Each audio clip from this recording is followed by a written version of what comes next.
Through the lens of God, men of this generation. The Lord do not look at the things people look at. People look at the outward appearance, but the Lord looks at the heart. 1 Samuel chapter 16 verse 7. This message is part of God's assignment to me, to reflect deeply on men of this generation, not to judge them and not to tear them down, but to see them through the lens of God, with truth, grace, and understanding. I speak not only from experience, but from observation, from watching how men live, love, fight, hide, and search for meaning. Please, no haters. This is not about blame. It's not about shame. It's about truth that heals.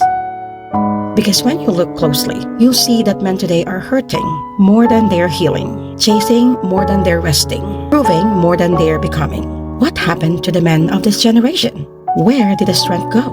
Not the kind that lifts the weights, but the kind that lifts souls. Where are the men who pray before they speak?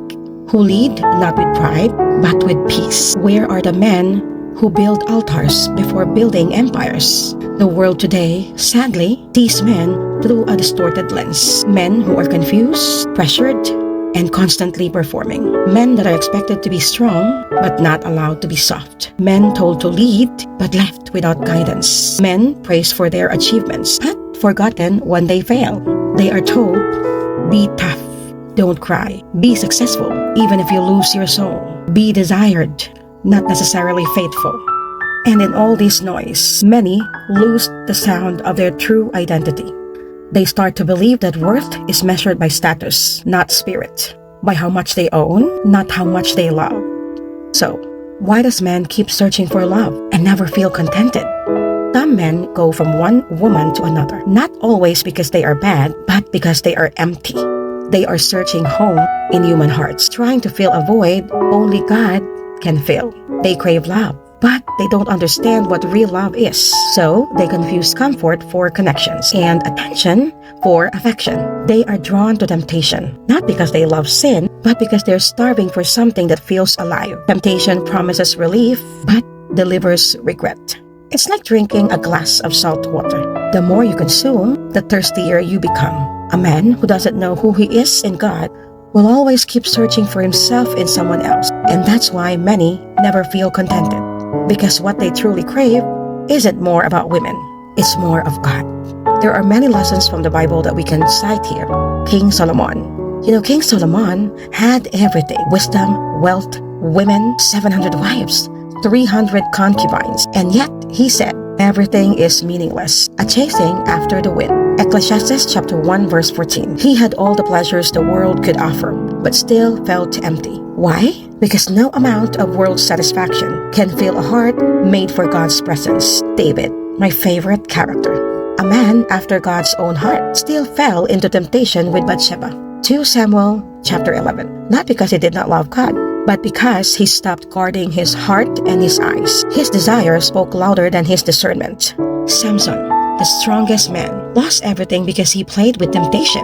He thought love was about pleasure, but God meant love to be about purpose. These stories remind us when men forget who they are in God, they lose their way. But when they return, they rise again, purified, wiser, and stronger. Through the lens of God, when God looks at the men of this generation, He doesn't see failure. He sees sons in formation. He sees potential in their pain, purpose in their process, and destiny in their discipline. He sees fathers trying to love even though they were never loved right. Husbands trying to lead even when they feel lost. Young men fighting silent battles. In a culture that rewards pride but mocks purity.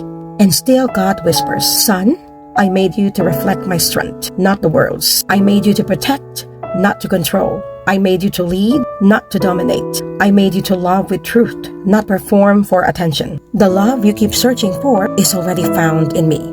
The world says masculinity means dominance, but God says masculinity means servanthood.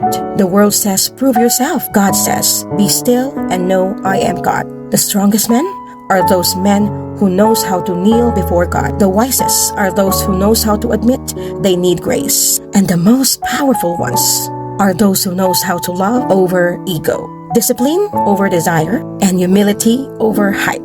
God is raising kingdom men. He is raising a new generation of men Men who will not run from responsibility, but will rise to it. Men who will not conform to culture, but will transform it. Men who will love one woman faithfully, raise children prayerfully, and walk humbly with integrity. Men who will lead not through dominance, but through devotion. Men who will carry not just muscles in their arms, but mercy in their hearts. Be watchful, stand firm in faith, act like men, be strong. 1 Corinthians chapter 16, verse 13. What's the heart of God for men? The world sees men as product of pressure, but God sees men as projects of promise. The world sees their scars as shame, but God calls those scars as testimonies. Many men today are still searching for love because deep down they are looking for Eden, that place of peace and belonging they lost long ago. But Eden cannot be found in another woman's body. It can only be found in God's presence.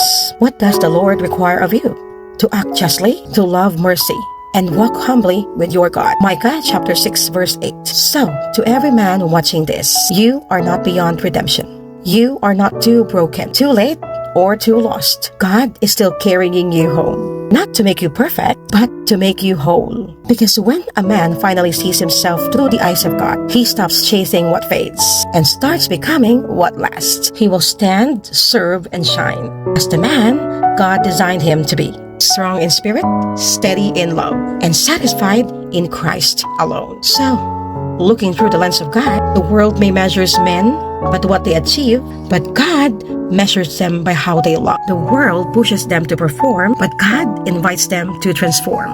And when men finally turn their hearts back to God, this generation will no longer be known for broken promises, but for rebuilt faith, redeemed hearts, and restored homes. Have a lovely day!